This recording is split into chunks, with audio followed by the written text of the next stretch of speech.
औलाद की तरबियत या फिर औलाद के हुकूक। मुबश्शिर हसन ऑफिशियल पर खुशामदीद एक नई वीडियो के साथ जो कि पेरेंटिंग सीरीज का हिस्सा है, खुशामदीद कहता हूँ।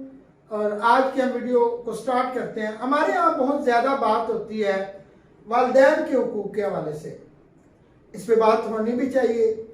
माशरती तौर पर ये एक बहुत बड़ा मसला है, इससे भी हमें अपनी आंखों को नहीं बंद करना। मगर इसके साथ साथ क्या इस्लाम ने औलाद के हुकूक के बारे में कोई बात नहीं की? अल्लाह ने आपको औलाद जैसी नेमत दी है, तो क्या इसके हवाले से आपसे कोई हिसाब नहीं लिया जाएगा? हम बतौर वालिदैन ये एक्सपेक्टेशंस रखते हैं कि हमारे बच्चे हमारी इज्जत करें। क्या हमने उनकी तरबियत इस नहज पर की है कि वो कल कला जाके हमारी इज्जत करेंगे? क्या हमने ऐसा बीज बोया है कि जिससे एक तनावर दरख्त बनेगा? आज हम इसी पर बात करेंगे और मैं आप लोगों से डिस्कस करूंगा कि वो कौन कौन सी ऐसी जरूरी चीजें हैं, वो कौन कौन से ऐसे एलिमेंट्स हैं कि जिनका ख्याल रखकर आप अपने बच्चे को एक अच्छा बच्चा बना सकते हैं। सबसे पहली चीज है, बच्चों के लिए रोल मॉडल बन जाइए। याद रखिए, जिस बच्चे को रोल मॉडल घर से नहीं मिलेगा वो अपना रोल मॉडल बाहर से बना लेगा। अगर हम अपने बच्चों को रोल मॉडल घर में नहीं देंगे, हम तो रोल मॉडल उनके सामने मौजूद नहीं होंगे, तो वो फिर रोल मॉडल कहीं बाहर से लेंगे। नंबर 1। नंबर 2, मेरा आप लोगों से ये सवाल है कि आप वालिद या वालिदा हैं, तो क्या वाकई आप रोल मॉडल हैं? क्या वाकई आपने अपनी जात के अंदर इतनी तब्दीलियां कर ली हैं कि आप ये चाहेंगे कि आपका बच्चा आप जैसा बने? हम झूठ भी बोलते हैं, हम गलतियां भी करते हैं, हम वादे की पाबंदी भी नहीं करते, हम अपने कामों को भी जिम्मेदारी के साथ नहीं करते, हम मोबाइल फोन्स भी इस्तेमाल करते हैं, हम टीवी भी बहुत ज्यादा देखते हैं, हम दोस्तों के साथ गपशप भी बहुत करते हैं, और हम ये उम्मीद भी करते हैं कि हमारा बच्चा इनमें से कोई काम ना सीखे। It's not possible. वो जो देखेगा वही करेगा। मैं अक्सर ये बात कहा करता हूं कि याद रखिए, बच्चों की आंखें होती हैं, कान नहीं होते। हम इस पे आगे जाके अगले पॉइंट पर भी बात करेंगे, लेकिन ये याद रख लें कि बच्चा जो कुछ देखेगा उसे अपना लेगा। अगर आप ये चाहते हैं कि आपका बच्चा एक परफेक्ट चाइल्ड बने, तो फिर याद रखिए आपको एक परफेक्ट पेरेंट बनना पड़ेगा, आपको एक अच्छा वालिद बनना पड़ेगा, आपको एक बेहतरीन वालिद और माँ को एक बेहतरीन माँ बनना पड़ेगा। दूसरी बात है, दूसरा एलिमेंट है कि हमें बतौर पेरेंट ये बात जानना होगी कि ड्यूटीज के अंदर और एहसान के अंदर फर्क होता है। बच्चों की तरबियत करना, बच्चों के खुराक का इंतजाम करना, बच्चों के लिए जो उनके कपड़े हैं, जो बुनियादी जरूरियात हैं, उनको पूरा करना, ये हमारा बच्चों के ऊपर एहसान हरगिज़ नहीं है। It's our duty. हम एहसान और फर्ज के अंदर चीजों को मिला देते हैं। मैं बच्चों के लिए ये कर रहा हूं, ये कर रहा हूं, ये कर रहा हूं। जी भाई, कर रहे हैं आप, लेकिन ये सारी की सारी आपकी जिम्मेदारियां हैं। और एहसान क्या है? फिर एहसान क्या है? एहसान है उनकी तरबियत करना, एहसान है अच्छा बीज बोना, एहसान है उस बीज की निगहदाश्त करना, ये एहसान है। आप देखें, खाना तो सारे वालिदैन मुहैया करते हैं, कपड़े तो सारे वालिदैन मुहैया करते हैं, स्कूल की फीस तो सारे वालिदैन देते हैं, अखराजात जेब खर्च के लिए सारे पेरेंट्स देते हैं, मगर तरबियत कोई कोई करता है। तो ये जो तरबियत करना है, आप इससे इत्तेफाक करें या ना करें, लेकिन मेरे नजदीक ये एहसान है। किसके ऊपर एहसान है? ये आने वाली नस्लों के ऊपर एहसान है, ये आपका अपने मुल्क के ऊपर एहसान है, ये कंट्रीब्यूशन है फ्रॉम योर साइड कि आप अपने मुल्क के ऊपर एहसान कर रहे हैं अपने बच्चे की तरबियत करके। इस चीज को जानिए, इस फर्क को जानिए कि फर्ज के अंदर और एहसान के अंदर फर्क है। फिर तीसरी चीज है, बच्चों के साथ अपने ताल्लुक को मजबूत करें।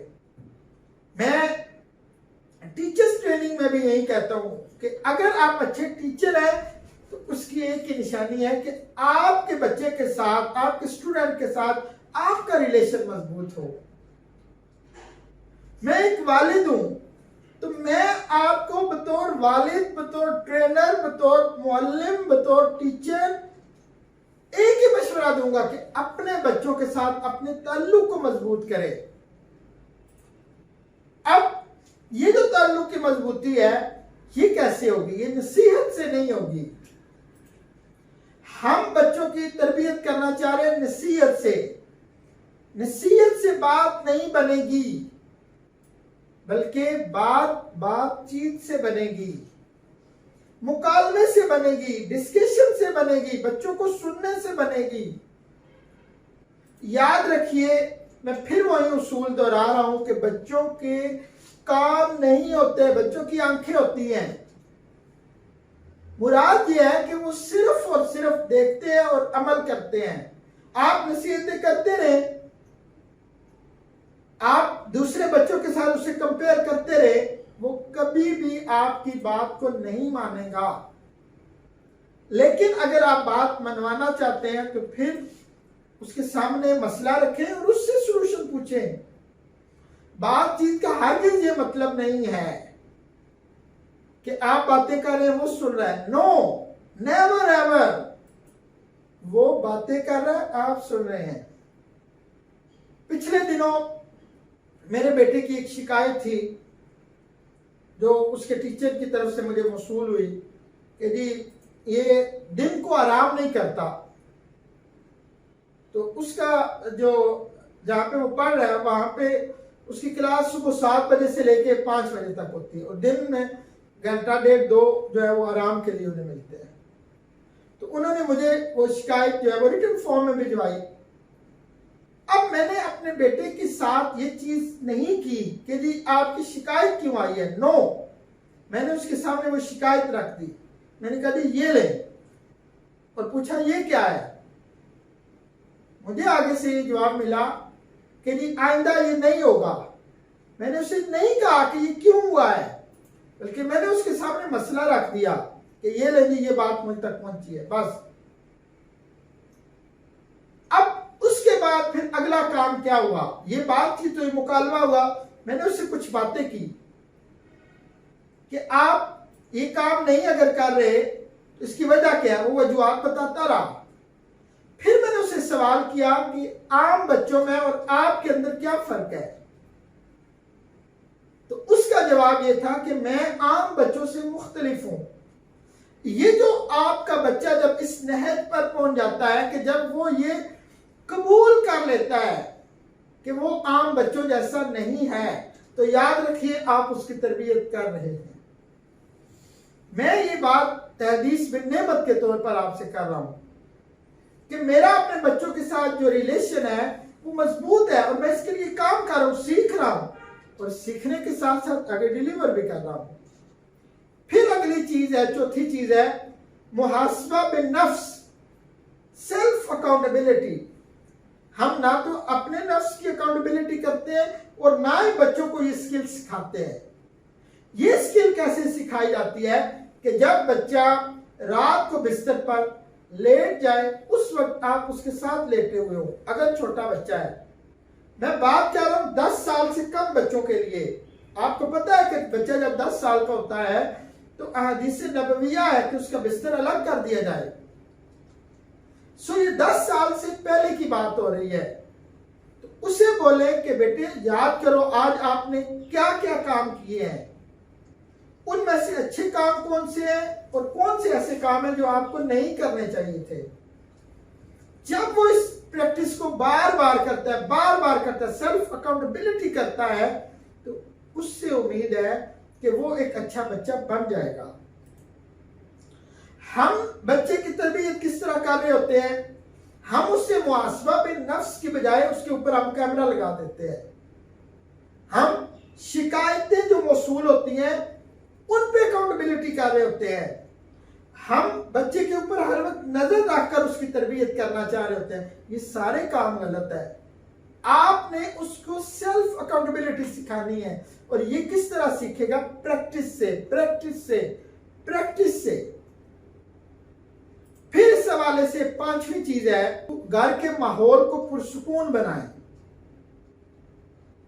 अगर मियां बीवी के अंदर झगड़े हो रहे हैं, मियां बीवी को गालियां दे रहा है, मियां अपनी बीवी की यानी बच्चों की मां की इज्जत ही नहीं करता, तो याद रखिए वो बच्चे कभी भी पुरसुकून नहीं हो सकेंगे। और जो बच्चे पुरसुकून नहीं होते उनकी कोई तरबियत नहीं कर सकता। इस पे एक अलग से पूरी वीडियो भी इंशाअल्लाह अज़ीज बनाऊंगा, लेकिन आज तक के लिए सिर्फ ये 5 बातें। सबसे पहली बात, बच्चों के लिए मॉडल बन जाएं।